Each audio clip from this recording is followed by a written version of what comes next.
제가 살면서 경험해본 바로 이 가장 대화가 통하지 않는 세 가지 분류의 사람들이 있습니다. 첫째는 군대 고위 장교들이고, 둘째는 운동권에 있는 사람들이고, 셋째는 부자들입니다. 군대를 다녀오신 분들은 아실 것입니다. 이 몇몇 훌륭한 장교분들이 있습니다. 최 집사님 같이 훌륭한 장교분을 제외하고는 대체로 이제 대화가 잘 통하지 않습니다. 말과 행동이 모순되고 혹은 자기의 말과 말이 모순되어도 그 모순을 잘 깨닫지 못합니다. 저는 군대에서 군수과장을 했는데요.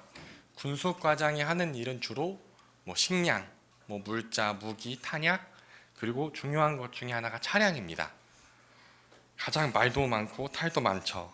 훈련도 해야 되고 물품도 수송해야 되고 업무도 봐야 되고 사단에 한번 갔다 오려고 그러면 다 오지기 때문에 차량이 필요합니다. 그러면은 서로 이 간부들이 지금 오늘 꼭 물자를 수송해야 된다. 이거는 훈련은 군대에서 제일 중요하다.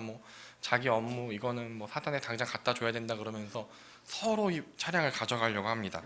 근데 이 수요에 비해서 차량이나 운전병이 항상 부족하죠. 근데 이 부족하다고 더 요구할 수가 없는 게 그냥 전 군에서 다 보편적으로 부족하기 때문에 그걸 갖다가 우리만 더 달라 이렇게 할 수 없는 그런 상황이었습니다. 그러면 이제 윗사람들이 서로 차를 쓰겠다고 이 고래 싸움에 누구 새우등이 터집니까? 제 새우등이 터지겠죠. 이제 서로 이제 내놔라 막 그러는 겁니다. 근데 이제 여기 한 분 간부들 중에 이제 가장 높으신 분 중에 한 분이 이제 항상 말씀하시기를 군인은 반드시 규정이 가장 중요하다. 군인은 규정을 항상 지켜야 된다. 이렇게 말씀하시는 분이 있으셨어요. 혼낼 때도 규정을 지켜야지 혼내십니다. 그런데 이제 이분의 특징은 뭐냐면 아무 때나 와서 차를 대라고 합니다. 그러니까 규정은 전날 오전에 신청해서 오후에 결제해서 상급부대에 올리면 다음날 신고하고 사용하는 건데요. 당일에 5분 뒤에 차 대 이런 식으로 이제 말씀을 하십니다. 근데 이제 그렇게 차를 대려면 이미 규정에 따라 신청한 사람의 차를 뺏어서 대야죠. 근데 그러면 어떻게 돼요? 규정 위반이죠. 근데 본인은 그게 규정 위반이라 생각하지 않고 제가 이제 그럴 수 없습니다. 규정 위반입니다. 이렇게 말씀드리면 이제 바로 이제 화를 내시는 거죠. 군인이 안 되는 게 어딨어. 이제 그래서 안 되면 되게 하란 말도 몰라. 막 이제 이렇게 하시는 겁니다. 자, 근데 왜 그럴까요? 본인은 규정을 지켜야 된다고 항상 말을 하면서 본인은 왜 규정을 안 지킬까요? 본인이 규정을 안 지킨다 생각을 못 하는 겁니다. 자, 그리고 왜냐? 두 번째, 운동권에 있는 사람들 여러분 대화를 좀 해보셨을 수도 있겠지만 언제나 분노에 차 있죠.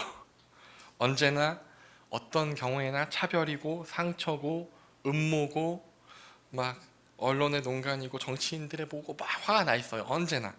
부자들도 마찬가지. 부자들도 내 주변 사람들은 다 내 돈을 뜯으러 오는 사람들이라고 이미 확정의 마음이 돼 있죠.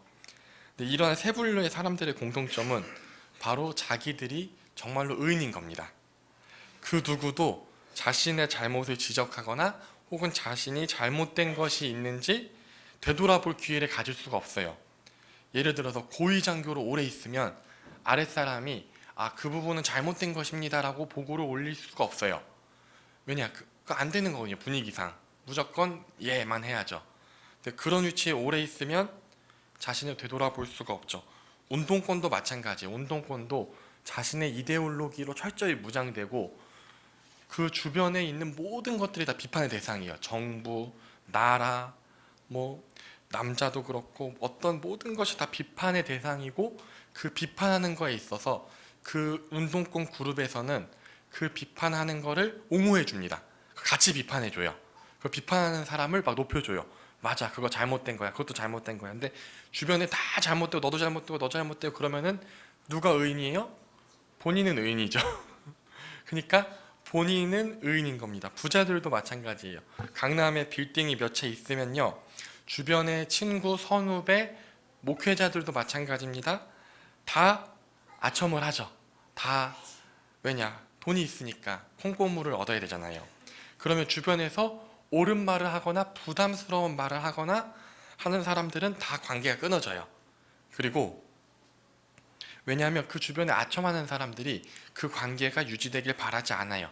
왜냐, 그 부담되는 주는 말을 하는 사람들은 주변에 아첨꾼이란 걸 알거든요.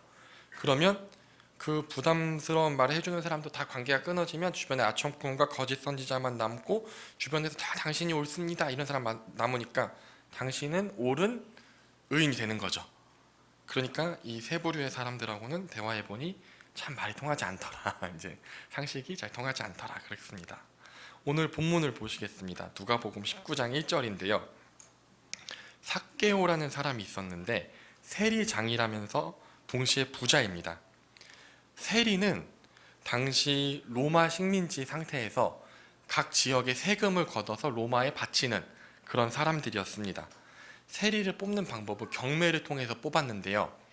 이 세리를 지원하는 사람들이 이 종이에다가 내가 세리가 되면 얼마를 거둘 수 있습니다 라고 적어서 로마 정부에 줍니다. 그러면 이 로마 정부 사람들이 보고 가장 많은 금액을 적은 사람을 세리로 뽑겠죠.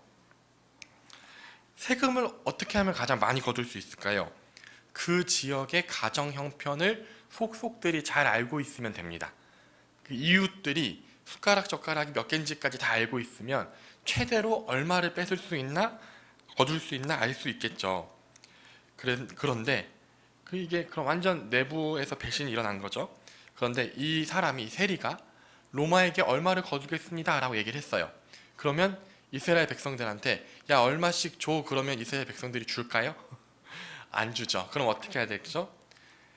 지역 깡패들을 고용해야죠. 지역 깡패들을 고용해서 돈을 뜯어내야 됩니다. 그러면 얼마를 더 뜯어내야 될까요? 깡패들을 고용한 값을 더 뜯어내야 되겠죠. 그런데 본인이 양심도 조국도 민족도 뭐 이웃도 다 팔아서 세리가 됐는데 뭐 자기가 딱 로마에서 주는 봉급만 받을 수는 없잖아요. 그럼 어떻게 하죠? 깡패들을 고용해서 뜯어내는 돈에 자신의 목도 있는 것이죠. 그래서 당시 세리는 여자 중에 죄인은 창녀요 남자들의 죄인은 세리라. 그러니까 이방인과 개보다도 못하다 막 이런 대우를 받던 게 바로 세리입니다.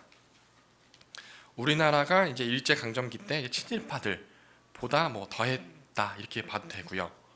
근데 이러한 멸시를 받으면서도 세리가 되려는 이유는 단 한 가지, 돈입니다.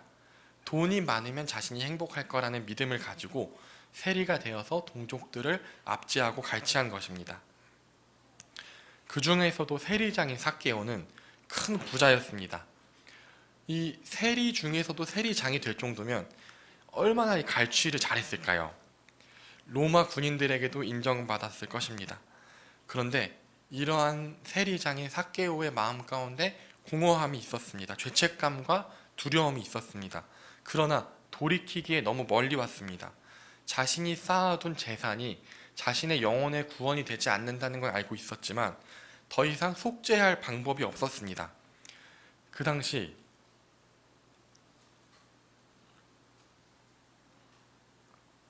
바리새인이나 사두개인이나 종교 지도자들이 얼마나 외식이 심했냐면요. 길을 가다가 여자가 있으면 내가 보고 음란한 마음 품지 않는다는 증거로 벽에다 몸을 막 긁으면서 갔습니다. 바짝 벽에 붙어서. 그러니까 얼마나 외식이 심했어요. 근데 만약에 세리장인 삭개오가 이런 종교 지도자한테 가서 내가 죄를 지었으니 속죄제를 드리고 하나님께 회개하려고 합니다 라고 성전으로 찾아가면 그 종교 지도자들이 세리장인 삭개오를 받아줄까요? 그러니까 이 시대 종교 지도자들은 오히려 삭개오를 내쫓았을 것입니다. 그런데 이런 삭개오가 예수님이 오고 있다는 소식을 들었습니다. 예수님에 대한 소문, 예수님의 제자 중에 한 명이 세리 출신이다. 예수님은 세리와 죄인의 친구이며 창녀들의 친구다. 나병 환자의 친구다. 이런 소문을 들었습니다. 그러니까 혹시 예수님이시라면 나를 받아주지 않을까 하는 마음에 나무에 올라갔습니다. 예수님을 보기 위해서. 그러자 예수님께서 말씀하십니다. 삭개오야 속히 내려오라. 내가 오늘 내 집에서 유하여야겠다 하시니. 예수님의 시선이 어디로 향합니까? 바로 심령이 가난한 자들에게 향하십니다. 예수님께서 수많은 무리들이 밀고 만질 때에 오직 12의 혈루증을 앓은 여인에게만 치유의 능력을 보내주시고 말을 걸어주셨습니다. 그 이유는 무엇입니까? 그 여인에게 심히 가난한 심령이 있었기 때문입니다. 12의 피를 흘리고 그 이스라엘 가운데 죄인이라고 손가락질 당하고 온갖 괴로움 가운데 오직 예수님만이 소망이라는 가난한 심령이 있었기 때문입니다. 예수님께서 오병이어와 칠병이어의 기적을 행한 갈릴리 지역의 백성들도 어땠습니까? 2000년을 갈릴리 지역에 살면서 가난하고 핍박당하며 소외된 가운데 메시아를 갈망하였습니다. 이사야 9장 1, 2절에서도 스불론 땅과 납달리 땅은 사망의 그늘진 땅이라고 하였습니다. 흑암의 땅이라고 하였습니다. 두로왕 히람에게 솔로몬이 이 땅을 주겠다 했을 때 두로왕 히람이 가불, 쓸모없다라고 이야기했습니다. 즉, 그리고 이들은 북쪽 꼭대기에서 언제나 방파제처럼 북쪽 나라들 아수르, 아람, 바벨론의 공격을 감당해야 했고 언제나 죽음과 가난 가운데 살았습니다. 예수님이 이들에게 오셔서 하나님 나라의 일, 천국 복음을 말씀하셨습니다. 오병이어 기적 때는 하루 동안, 칠병이어 기적 때는 2박 3일 동안. 그런데 이 기적을 본 사람들 어떻게 했습니까? 예수님을 억지로 왕 삼으려고 했습니다. 억지로 왕 삼아서 뭐 하겠다는 거죠? 이제까지 내가 받았던 소외와 괴로움과 박해와 갑질을 되갚아 주겠다는 거죠. 예수님을 왕을 삼아서. 그러니까 예수님은 어떻게 하시죠? 급히 그들을 떠나가십니다. 이렇듯 예수님과 함께 할 수 있는 유일한 길은 가난한 마음입니다. 그래서 산상수훈 첫 번째 교훈이 가난한 자들이 곧 천국의 주인이라고 말씀하시죠. 예수님께서는 주변의 수군거림에 아랑곳하지 않고 삭개오의 집에 들어가셨습니다. 예수님께서 삭개오를 만나 주신 것입니다.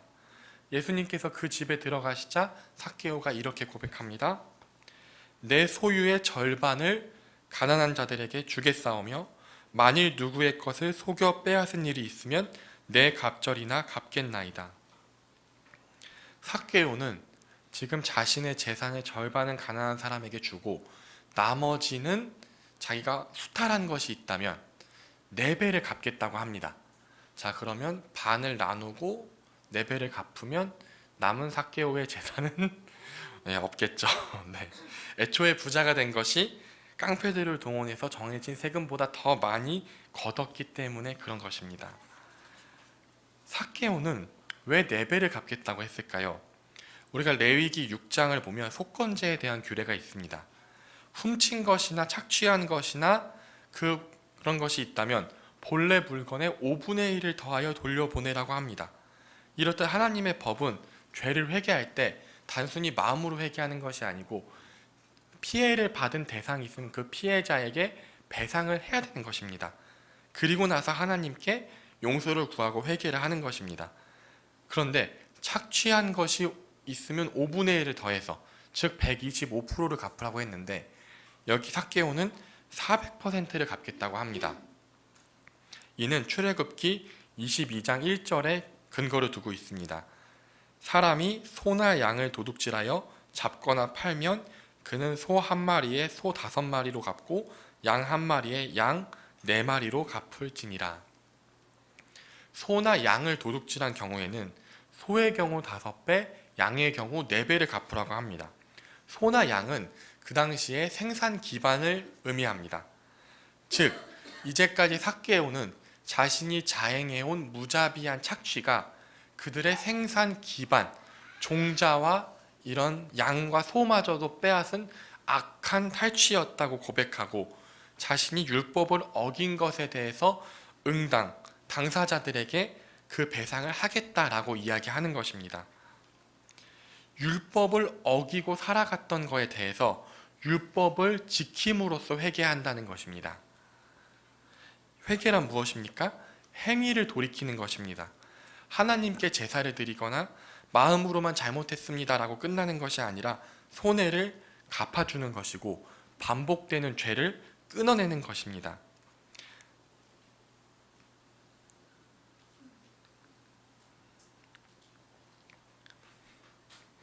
재산의 절반을 가난한 자들에게 주는 것도 마찬가지입니다. 신명기 15장 7절입니다. 내 하나님 여호와께서 내게 주신 땅 어느 성읍에서든지 가난한 형제와 너가 함께 거주하거든 그 가난한 형제에게 내 마음을 완악하게 하지 말며 내 손을 움켜쥐지 말고. 이스라엘 역사상 지금 예수님께서 오신 이 시기는 최고의 암흑기입니다. 로마의 식민 통치를 받고 있고 이스라엘을 다스리는 분봉왕 헤롯은 다윗의 후손도 아니요 이스라엘 족속도 아닌 에돔 족속입니다. 종교 지도자들도 하나님을 사랑하는 자들이 아니라 돈을 사랑하는 자들입니다. 자신의 권세와 이득을 위해서 예수님을 죽이고자 하는 소위 독사의 자식들입니다. 이건 제가 한 말이 아니고 예수님께서 하신 말씀이십니다. 이럴 때일수록 부자는 로마 권력에 빌붙어서 더욱 살기 편하고 가난한 자들은 더욱 수탈을 당합니다. 우리 일제강점기 때도 그랬죠. 일제에 빌붙어서 땅을 더 많이 늘린 사람들이 있었고 그 가운데 자기 걸 다 뺏긴 사람도 있었죠. 그런데 부자인 세리 삭개오는 율법에 따른 가난한 자들에 대한 책임을 일평생 행하지 않았습니다. 그래서 지금 회개하고 율법에 순종해서 행하는 것입니다. 성경에서 부자는 그렇기 때문에 부담스러운 자의 줄임말입니다. 유명한 영화의 한 구절이 있죠. 큰 힘에는 큰 책임이 따른다. 네, 이 말처럼 큰 부에는 큰 책임이 따르는 것입니다. 예수 그리스도께서는 참 빛이시며 율법의 완성이 되시기 때문에 예수님을 만나는 자들은 율법 앞에서 자신이 죄인이라는 것을 깨닫게 됩니다. 율법은 선한 것이며 우리에게 은혜의 선물이지만 율법을 다 지키는 사람은 없습니다. 이웃사랑의 율법과 부모 공경의 율법은 너무나도 선하고 꼭 필요하며 그 어떤 법으로도 막을 수 없지만 항상 지켰는가 생각해보면 그렇지 않습니다. 율법을 다 지키지 않는 자마다 저주를 받는 자인데 우리가 정말 바르게 예수님을 만난다면 자신이 저주받은 죄인이라는 것을 깨닫게 됩니다. 우리가 무슨 죄를 지어서 죄인인 것이 아니라 죄를 지을 수밖에 없는 타락한 사람이기 때문에 죄인인 것입니다. 이렇게 예수님을 만나고 예수님의 빛 앞에서 내가 죄인이라는 걸 깨달은 사람은 두 가지 반응이 있습니다. 우선 삭개오처럼 죄를 깨닫고 자신의 죄인됨을 회개하는 사람이 있고 부자 청년처럼 심히 근심하며 예수님을 떠나는 사람이 있습니다. 앞으로 한 장 넘겨보시면 누가복음 18장 18절을 보시겠습니다. 부자 청년이 예수님께 나와 묻습니다. 선한 선생님이여 내가 무엇을 하여야 영생을 얻으리이까? 이 부자 청년이 예수님께 영생을 물어온 이유는 그래도 이 부자 청년의 마음 가운데 가난한 심령이 있기 때문입니다. 부자 청년의 주변에 얼마나 많은 거짓 선지자와 아첨꾼이 있었을까요? 그러나 이 부자 청년의 마음 가운데는 채워지지 않는 공허함과 두려움이 있었습니다. 그 빈 공간이 바로 하나님입니다. 그래서 부자 청년은 예수님께 나와 물었습니다. 이에 대한 예수님의 답변은 무엇입니까? 내가 어찌하여 나를 선하다 일컫느냐? 하나님 한 분 외에는 선한 이가 없느니라. 여기에 이미 정답이 들어있습니다. 하나님 한 분 위에 선한 이가 없다는 것입니다. 부자 청년의 질문은 자신이 영생을 얻을 만큼 충분히 선한가에 대한 질문이었습니다. 그러나 예수님은 세상에 선한 사람이 없다라는 결론을 먼저 주십니다. 그리고 20절입니다. 예수님께서는 부자 청년에게 율법을 지켰느냐 물어보십니다. 삭개오는 이걸 물어보기도 전에 답변을 먼저 했죠. 자, 물어보십니다. 그러자 부자 청년이 대답합니다. 이것은 내가 어려서부터 다 지켰습니다. 얼마나 해맑습니까? 이 부자 청년이 만약에 예수님께서 너희 중 죄 없는 자가 먼저 돌로 치라 했으면 부자 청년이 거기 있었으면 돌로 쳤을 겁니다. 저는 어렸을 때부터 다 율법을 지켰는데요. 전 죄가 없는데요. 이렇게. 자, 부자 청년의 주변에 얼마나 많은 돈을 사랑하는 바리새인들과 거짓 선지자들과 아첨꾼들이 많았으면 부자 청년은 자신이 모든 율법을 다 지켰다고 생각하고 있습니다. 그들은 사람의 법과 장로의 유전으로 부자 청년을 가르치며 계속해서 칭찬하고 아첨했을 것입니다. 세상에 당신처럼 율법을 잘 지키는 사람이 없습니다. 당신처럼 신앙 좋은 사람 없습니다. 당신의 구원은 확정된 겁니다. 얼마나 아첨을 했을까요? 그러니까 부자 청년이 스스로 모든 율법을 다 지켰습니다 라고 이야기합니다. 그때 예수님께서 말씀하십니다. 내게 아직도 한 가지 부족한 것이 있으니 내게 있는 것을 다 팔아 가난한 자에게 나눠주라. 그리하면 하늘에서 내게 보화가 있으리라. 그리고 와서 나를 따르라. 율법에 모든 재산을 팔아서 가난한 사람에게 주라는 법이 있습니까? 저는 못 찾았는데 혹시 찾으신 분? 그러니까 이것은 부자 청년에게만 주어지는 특별한 법인가요? 그렇지 않습니다. 예수님께서는 모든 율법을 지켰다고 하는 부자 청년에게 물어보십니다. 너가 모든 율법을 지켰니? 그러면 희년도 너가 지켰니? 이스라엘에는 큰 부자가 있을 수 없습니다. 희년이 있기 때문입니다. 안식일이 7번 지나고 다음에 50년째 되는 해가 되면 모든 토지를 각 사람에게 돌려줘야 됩니다. 자, 사람이 살다 보면 가난해질 수 있습니다. 부모를 일찍 여의거나 질병에 걸리거나 사고를 당하거나 여러 가지 일이 있을 수 있죠. 근데 내가 생산 능력이 없어졌을 때 토지를 팔아서, 노동을 못하니까 토지를 팔아서 생계를 해야 되는데, 그러면 토지가 없으니까 생산 수단이 없고 가난이 대대로 물려주게 되겠죠. 근데 하나님께서 그것을 원치 않으셨기 때문에 50년이 되면 그 토지를 주인에게 돌려주라라고 하셨습니다. 즉 부나 가난이 세습되지 않게 하신 것입니다. 그런데 여기 부자 청년은 아주 큰 부자입니다. 이스라엘 백성들 가운데는 아주 큰 부자가 있을 수 없죠. 율법에 따르면. 그런데 이 부자가 어떻게 부자일까요? 바로 수천 년간 이스라엘 가운데 희년이 한 번도 지켜지지 않았기 때문입니다. 고아나 과부나 병든 자가 노동력이 없어서 토지를 팔면 그 토지를 받아서 소작을 시킵니다. 그러면 잉여 생산물로 어떻게 합니까? 또 토지를 삽니다. 그럼 또 그 생성된 잉여 생산물로 뭐 합니까? 또 토지를 삽니다. 근데 희년을 지킵니까? 안 지키죠. 그러면 대대손손 1000년 동안 어떻게 될까요? 토지가 점점점 많아지고 가난한 사람들은 계속 가난해서 노동을 계속해서 소작을 하겠죠. 자, 유대인들은 모세오경을 세분화시켜서 수천 개의 율법으로 만드는 사람들인데 희년을 몰랐을 수는 없습니다. 다만 부자가 자신의 재산을 내놓는다는 것 자체가 있을 수 없는 일이었죠. 부자 청년이 모든 재산을 팔아 가난한 사람에게 주는 것은 이제까지 2000년 동안 40번은 지키지 않았을 희년에 대한 회개입니다. 삭개오가 자신의 수탈을 깨닫고 출애굽기 21장 말씀에 따라 4배를 갚겠다고 한 것이 회개인 것처럼 율법을 어겨서 불의하게 모은 재물에 대해서 원래 주인인 가난한 자들에게 돌려주는 것, 즉 레위기 25장에 따라 희년을 지키는 것이 부자 청년에겐 회개입니다. 그냥 마음으로 잘못했습니다 라고 끝나는 게 아닙니다. 돌려주는 것까지가 회개인 것입니다.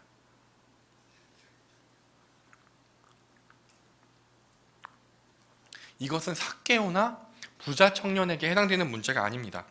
율법에 비추어 자신이 죄인이라는 것을 깨닫고 그 죄를 떠나서 예수님께 돌아오는 것은 부자나 가난한 자나 무관하게 예수님께 나아가는 유일한 길입니다. 근데 부자가 더 어렵죠. 그래서 갈라디아서 3장 24절에는 율법을 우리를 그리스도께로 인도하는 초등교사, 옛 번역에는 몽학선생이라고 말하고 있습니다. 8장 23절입니다. 그 사람이 큰 부자이므로 이 말씀을 듣고 심히 근심하더라. 이 말씀을 들은 부자는 크게 근심하고 예수님을 떠납니다. 예수님을 떠나서 자신에게 아첨해주고 위로해줄 거짓 교사들을 향해 떠난 것입니다. 예수님과 세례 요한은 그 거짓 교사들을 향해서 독사의 자식이라고 이야기했습니다. 그들에게 가서 이제 위로를 받을 것입니다. 그들이 열심히 예수님에 대해서 뒷담화를 해주고 부자 청년을 안심시켜 줬을 것입니다. 그 예수 나사렛 사람이야. 나사렛에서 무슨 선한 것이 나겠어. 다 팔아서 가난한 자에게 주라고 했다고요? 그런 건 율법에 없어요. 율법을 봐봐요. 여러분, 부하게 됨은 율법을 잘 지키니까 하나님께서 부함이란 복을 주신 거예요. 부자 청년, 당신은 의인이에요. 율법을 잘 지켜서 하나님께 복받은 사람입니다. 당신은 구원받을 의인이에요. 부자 청년은 위로를 받았겠죠. 화 있을진저 외식하는 서기관들과 바리새인들이여, 너희는 천국문을 사람들 앞에서 닫고 너희도 들어가지 않고 들어가려 하는 자도 들어가지 못하게 하는도다. 예수님께서는 이어서 낙타가 바늘귀로 들어가는 것이 부자가 하나님 나라에 들어가는 것보다 쉽다고 하십니다. 낙타는 바늘귀로 못 들어갑니다. 이것보다 어렵다는 건 안 된다는 거죠. 네, 왜 안 됩니까? 예수님을 만나서 자신을 부인해야 되는데 자신을 부인할 기회가 없습니다. 요새 삼각교회 목사님들 월세 내는 게 얼마나 힘듭니까? 월세가 매달 보증금에서 깎이죠. 큰 부자 한 명이 와서 11조를 한 1,000만 원씩 해주면 얼마나 도움이 됩니까? 근데 그 사람이 뭔가 좀 마음에 찔림이 있다고 상담을 하면 부담되는 말 할 수 있습니까? 회개하십시오. 성경에 따르면 그렇게 하면 안 됩니다. 그렇게 말할 수 있습니까? 안 되죠. 부담돼서 떠나면 어떡합니까? 위로의 말, 칭찬의 말, 그리고 교회나 선교단체에서 단기 선교 간다고 할 때 100만 원, 200만 원 막 후원해주면 어떻게 합니까? 아, 세상에 이런 믿음의 용사가 있나? 다 떠받들어 주죠. 그런데 이렇게 큰 재산 가지고 있으려면 합법적인 방법으로 좀 어렵습니다. 주변에서 다 편법을 쓰기 때문에 편법을 쓰지 않으면 도태되죠. 손해를 봅니다. 편법은 들키지 않는 불법입니다. 그런데 주변에서 성경 말씀 따라 정직하게 행해야지라고 회개를 촉구할 사람이 있을까요? 그런 관계가 끊어지겠죠. 조금만 지나면 영적으로 완전히 사람이 망가집니다. 계속해서 반복되는 죄를 짓고 그러고 있어도 본인은 의인이고 주변의 모든 종교인들은 자기를 의인으로 떠받들어 줍니다. 그런데 예수님은 큰 돈에서 콩고물을 달라고 하시는 분이 아니라 전 존재를 돌이켜 순종하라고 말씀하시는데 그 말씀은 귀에 들어오지 않습니다. 그리고 교회를 다니면서 죄와 적당히 타협하면서 평생 살고 눈을 떠보니 천국일 줄 알았는데 아닌 거죠. 네. 그리스도인들은 죄를 안 짓는 사람들이 아닙니다.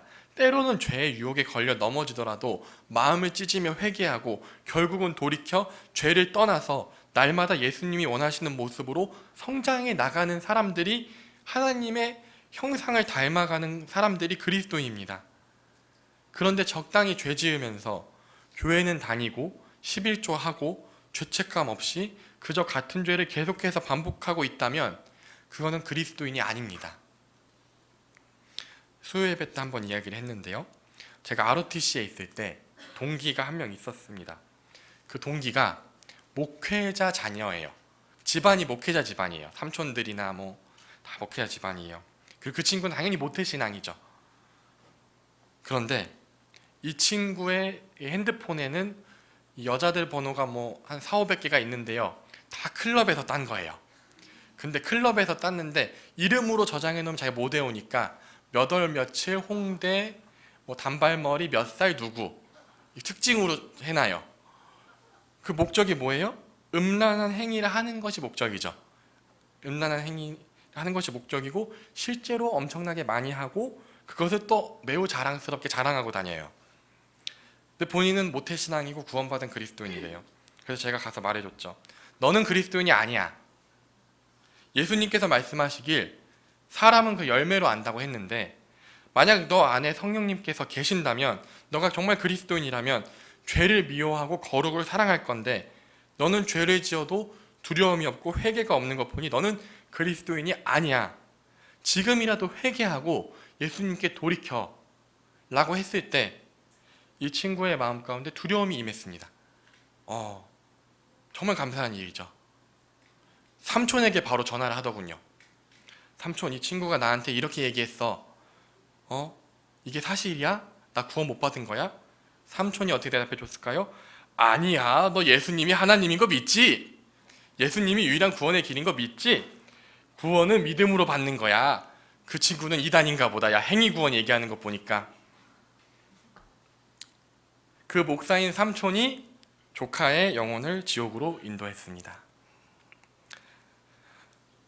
자본주의 시대이기에 영향력을 행사하려면 부해질 수밖에 없습니까? 아닙니다. 디모데전서 6장 9절부터 10절입니다. 8절부터 10절이네요. 우리가 먹을 것과 입을 것이 있은즉 족한 줄로 알 것이니라.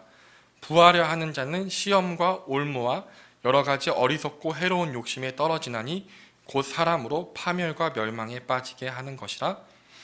돈을 사랑함이 일만하게 뿌리가 되나니 이것을 탐내는 자들은 미혹을 받아 믿음에서 떠나 많은 근심으로써 자기를 찔렀도다.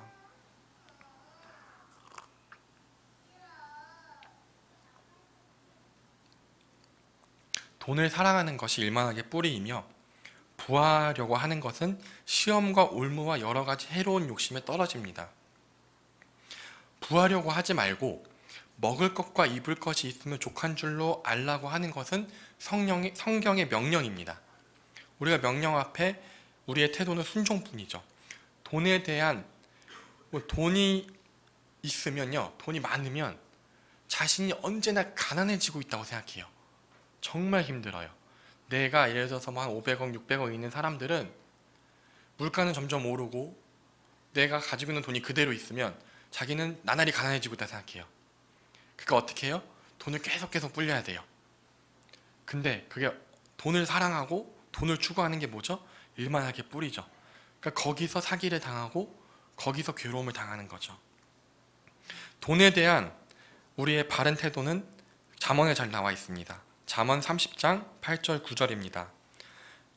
곧 헛된 것과 거짓말을 내게서 멀리하옵시며 나를 가난하게도 마옵시고 부하게도 마옵시고 오직 필요한 양식으로 나를 먹이시옵소서.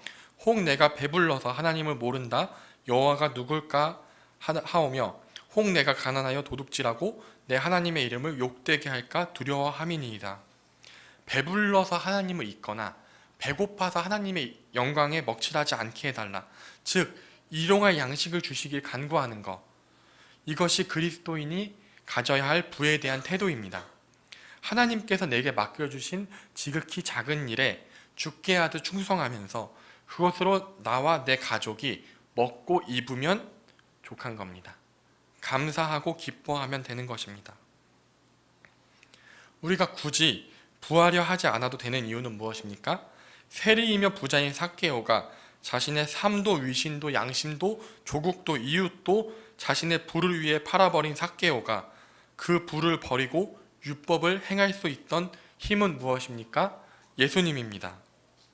우리가 자신의 죄인됨을 깨닫는 것과 그 죄를 버리는 것과 하나님 말씀에 순종해서 사는 모든 것이 다 그리스도의 은혜로 말미암아 가능한 것입니다.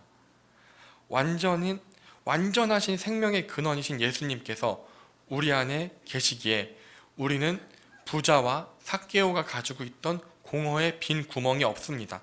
원래 하나님으로 가득 차야 하는 그 빈자리를 돈으로, 권력으로, 음란으로 채울 필요가 없습니다. 오히려 크고자 하는 자는 섬기는 자가 되고 으뜸이 되고자 하는 자는 모든 사람들의 종이 되리라 하신 예수님의 말씀에 따라서 우리는 더욱 낮아져야 합니다.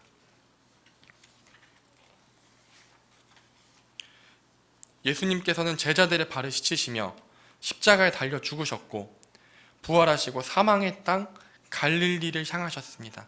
내가 부활하거든 먼저 갈릴리로 가리라 말씀하셨습니다. 이것은 깊게 생각해 봐야 됩니다. 제자들이 물어봅니다. 언제 로마로 갑니까? 언제 로마 황제를 무찌르고 언제 이스라엘을 회복합니까? 제자들은 물어봅니다.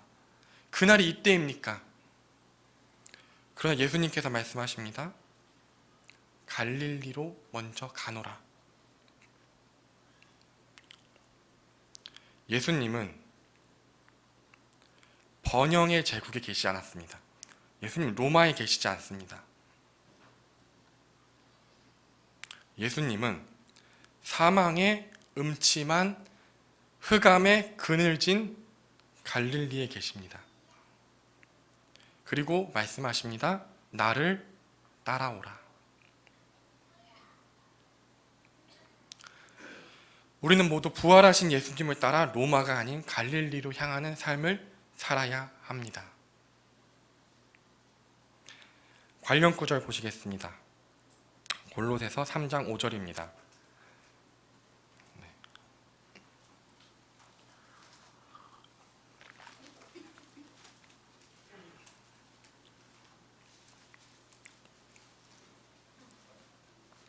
골로새서 3장 5절.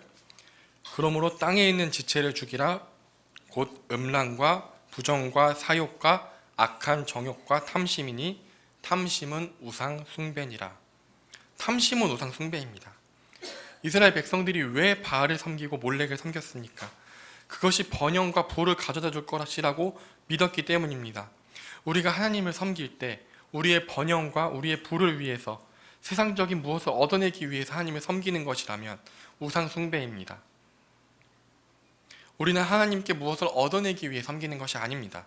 우리는 이미 하나님께서 우리를 사랑하시되 끝까지 사랑하사 그의 사랑하는 아들을 십자가에 못 박아 죽이심으로 우리의 죄를 사하시고 양자됨을 허락하사 영원하신 천국과 천국의 모든 은사를 우리에게 허락하셨습니다. 우리는 이미 허락하신 그 은혜에 감사함으로 섬기는 것입니다. 마태복음 7장 18절 19절입니다. 좋은 나무가 나쁜 열매를 맺을 수 없고 못된 나무가 아름다운 열매를 맺을 수 없느니라. 아름다운 열매를 맺지 아니하는 나무마다 찍혀 불에 던져지느니라. 반드시 믿음으로 구원받습니다. 그 누구도 행위로 구원 얻을 자가 없습니다. 그러나 바른 믿음은 반드시 선한 열매로 나타납니다. 만약 나의 삶이 성령의 열매를 맺지 않고 악에 타협하여 산다면 본인이 그리스도인이라고 생각해도 사실은 아닌 것입니다. 웨스트민스터 13장 거룩하여짐에 관하여 1항입니다.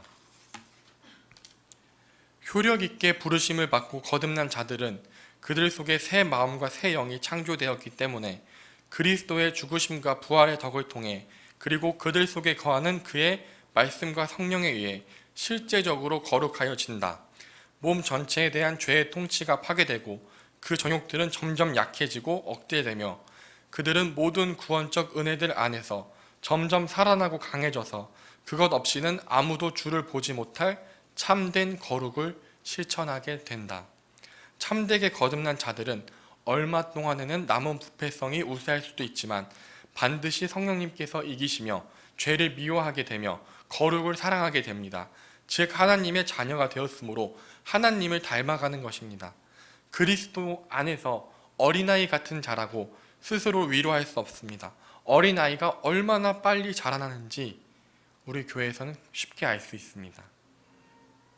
자라남이 없으면 자녀가 아닌 것입니다. 어린아이가 아닌 것입니다. 우리가 예수님의 은혜 아래서 용서받은 죄인임을 항상 생각하며 겸손한 마음, 가난한 심령으로 주신 은혜의 족함을 알고 살아간다면 하나님께서 얼마나 기뻐하실까요? 하나님께서 바라시는 제사는 상한 심령이며 예수님께서는 심령이 가난한 자들이 천국을 소유한다고 선포하십니다. 내가 의인이다 라고 하는 사람은 예수님이 필요 없습니다.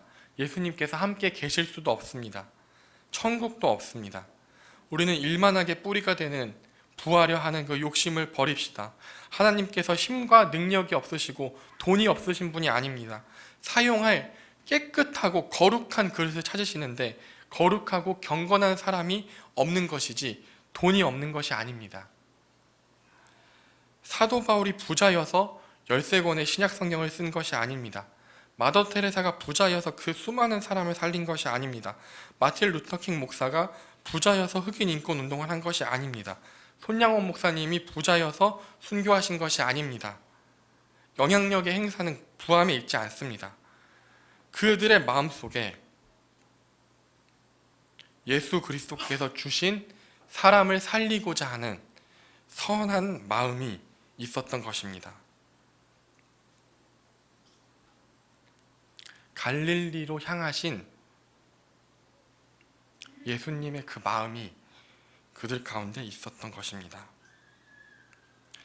내게 주어진 생명과 시간과 재능과 에너지로 억압받고 고통받고 죽어가는 예수님을 알지 못하는 저 사람들을 사랑하고 섬겨야겠다는 작은 소망이 그들 가운데 있었던 것입니다. 선한 영향력은 그 안에 있습니다. 예수님께서 말씀하십니다. 나를 믿는 자는 내가 하는 그 일도 그도 할 것이요 또한 그보다 큰 일도 하리니 이는 내가 아버지께로 감이라. 예수님께서 하나님께로 가면 보혜사 성령님께서 우리에게 오십니다. 그러면 내 안에 함께 하시는 그 성령님께서 온 우주를 창조하시고 다스리시는 만유의 주 하나님이십니다. 그렇기에 우리는 이 성령님을 의지하여 예수님께서 행하신 일보다 더 큰 일도 행할 수 있다 예수님께서 말씀하신 것입니다. 내가 세상의 것을 추구하는 것을 버리고 내가 속한 그곳 가정과 직장 이웃들에게 지극히 작은 것에서부터 섬김과 낮아짐, 사랑을 실천하면 그 사랑으로 세상을 능히 이기고 그 안에서 예수님께서 이루신 큰일, 즉 생명을 살리는 그 일이 행하여질 것을 믿습니다. 기도하겠습니다.